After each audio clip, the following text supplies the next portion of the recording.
சாத்தான் கண்ட்ரோல் பண்ண பல காரியத்தை பயன்படுத்துவான். அதுல ஒன்றுதான் உங்க கையில கொடுக்கப்பட்டிருக்கிற செல்போன். உங்க செல்போனை வச்சு பிசாசு உங்களை கண்ட்ரோல் பண்ணிடுவான். டையின்னு சத்தம் வந்த உடனே இதை பாரு, என்னங்க பிரசன்ட் கேக்குற, இதை பாரு செய்தி வந்திருக்கு பாரு. உங்களை அறியாமலேயே கை போகும், அப்படியே திருட்டுத்தனமா பாக்குறாரு.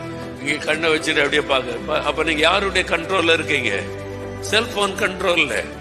இது பிசாசனுடைய தந்திரம். நம்மை கண்ட்ரோல் பண்ணுவதற்கு செல்போன் உங்க கையில கொடுத்துட்டான். உலகம் முழுதும் கையில கொடுத்துட்டான். கடைசி காலத்தில் அந்திகிறிஸ்துவின் ஆட்சி வரும்போது எல்லாரையும் கண்ட்ரோல் பண்ணுவது உங்க கையில இருக்கிற செல்போனை வச்சுதான். அதனால்தான் நீங்க ராத்திரி தூங்கும் போது அதை பாக்குறாரு. அப்பப்ப சிலர் வெளிச்சிய பாக்குறாரு. அது காலையில எழும்பனுடன் அதை பாக்குறாரு. நீங்க அதனுடைய கண்ட்ரோல்ல இருந்தா ரொம்ப டேஞ்சர். அது உங்களுடைய கண்ட்ரோல்ல இருக்கணும். எப்போ உங்களுடைய கண்ட்ரோலை மீறி போதும் அந்த செல்போனை தூர போட்டுறது நல்லது. அல்லேலூயா சொல்லுங்க.